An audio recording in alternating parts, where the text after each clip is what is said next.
भावना सागत मिनसे अखोइना लेरिबा ग्रह पृथ्वीस्तगी अखोइना सोर होंजलिबा oxygen C मांगख्रेदना लौरसी मतम चुप्पगी कनते सुमनै सेकेंड मंगा खकी वाने अखोइसे सुमना खकी नुसा सोर होनबसे का ngahakang लेपकदौरिब्रा सोर फुनगदौरिब्रा नत्रगा अखोइना अमुंत खंजलुदम मखलगी अचौवा मांग ताकपा मथोकदौरिब्रा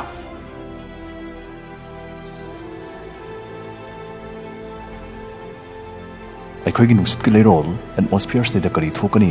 अमदे अखोइगी अकोइबगी फिबम एनवायरनमेंट तन करी होंगबला कनी अखोइ मसिगी मनमदम सिदी मुन्नमतन खंगमिनसे निंगथिना मुतंग फमथबियो मदि मपुंग फाव नुसा सोरमतंग फज्जन मुतंग होंजनबियो नुंगपान फावबा पेनबा मदि सोइदना पोपिरमनि थाजे अदोमना होंजनबिरिबदु मदु ऑक्सीजन मरोइना नाइट्रोजन 78% ओइरगा एटमॉस्फेयर सिगी हाइदे अखोइगी नुसित के लेरोल सिगी चादु कुनमाथोइदी ऑक्सीजन लेमहोरिबा 1% असना आर्गन कार्बन डाइऑक्साइड अमदि अतोप एलिमेंट खरनी मरकथना तेनबा याम लाइन सिजनबा याबा सेंदोंगिदमक ट्रेड तौबा याबा इन्वेस्ट तौबा याबा ट्रेडिंग प्लेटफॉर्म अमा हाइजगे बिनोमो मसिगी एफ तो अखोइ हौजिक डाउनलोड तौरगा येंगमिनसि रियल अकाउंट सिंबियो लिसिंग निफुमदोइगा जनी निफुनी सोमदा थोकलिबा लिसिंग कुंथ्रानी थोइगा चाम सुना तरा तरा असना हाइट्रिंगै तमदे सिजननबा डेमो अकाउंट सदा अखोइना तौदोइसि ग्राफ्स मथकता हाइगलकनी नत्रगा मखादा हाइथरकनी हाइबदु प्रिडिक्ट तौरगा इन्वेस्ट तौगदबनी मथकता हाइगलकनी खलगना ग्रीन बटन नंबिगनी मखादा हाइथरकनी खलगना रेड बटन नंबिगनी इन्वेस्टमेंट बटन नमलगा इन्वेस्ट तौनिंग मसेलगी चांग खनगनी 7000 इन्वेस्ट तौरगा येंगसि इन्वेस्ट तौकिबदे रियल अकाउंट से 36,240 खंगा हेवरे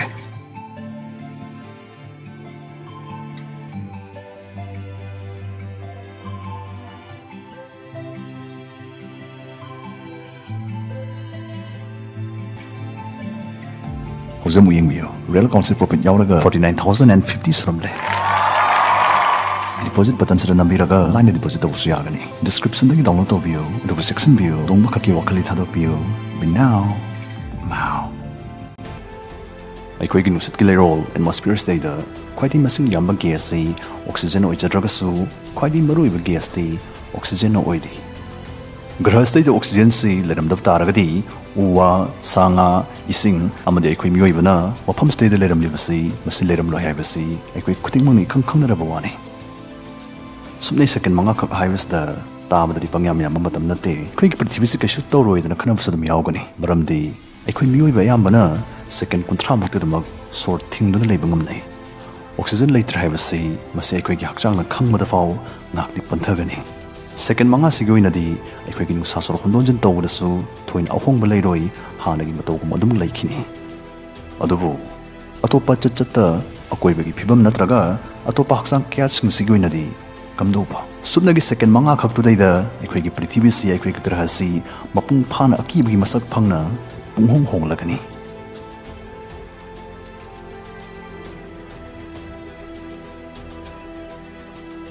अहान बोइना कंक्रीटना साबा बिल्डिंग खुदिमक बिदाई तौबा यारगनी अखोइना बिलामती नत्रगा बिलाती मती हाइना खंगलिबसेसु मसि कंक्रीट की मयान मचलमनी मखोइ से सिजनदुना साखिब बिल्डिंग सिंग थिनथबा तौदना किंथरगलनी पुंतु तुदरगलनी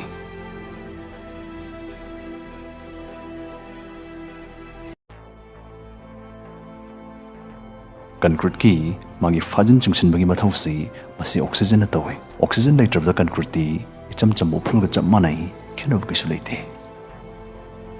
मेटल हाइदि धातुना साबा पोट खुदिमकसु अमगा मगा सौजिनरकनी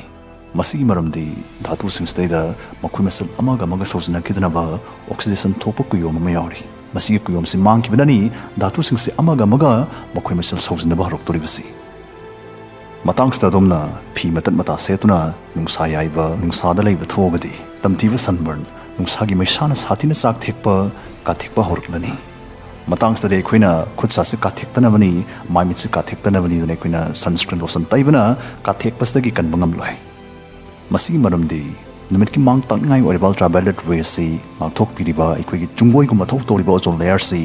मसि ऑक्सीजन असेंबनी ऑक्सीजन मांग की बाइबसी चुंगोइ ओजोन लेयर से मांग खरगनी हाइबनी ऑक्सीजन मांग खिबसना मसना अखोइ अयामगी नाकोंग पंगनबगी याम अचौबा मरम अमसो ओइगनी खर कुप्थन हाइरबदा ऑक्सीजन मांग खिबतमदा अखोइगी एयर प्रेशर से मसि सादा कुन हेना मांग खिगनी Masimukti fit chahung kunthra wang mpham amadagi asumne second amakaki manungda samudragi yaida khangta tasilakmaga mana doribani maoi doribani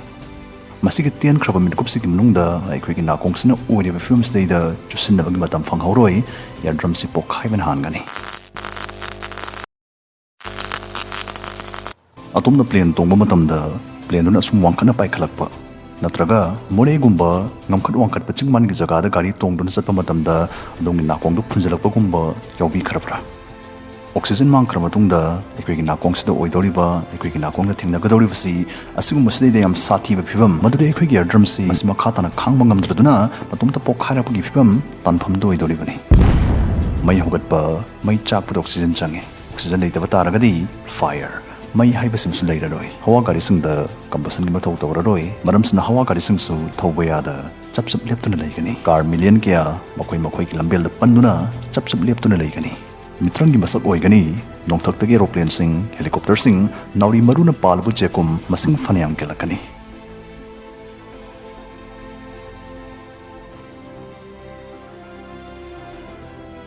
nakal marum da khine khangjin bayai madudi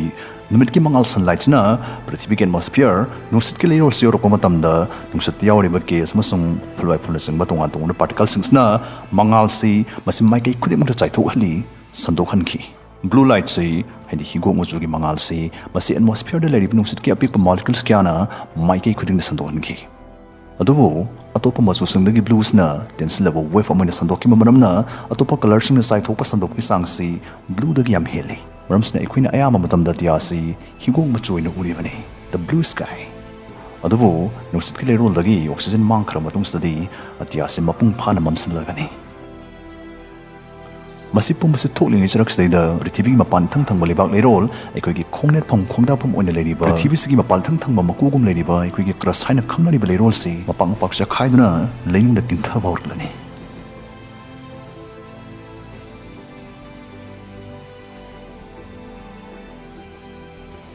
masi maramdi ekoi gi prithibig mapan thang thang lerol crush si masi sada 45% di oxygen na sem boibanani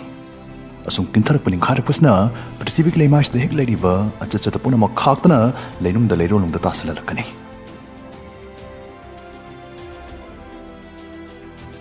makhara tasala libsna mo grasi ki chingsin bumi sakti gravity na sana sana puli lane leini bi sing pa khuding makso manil oduna paikat pa horaklani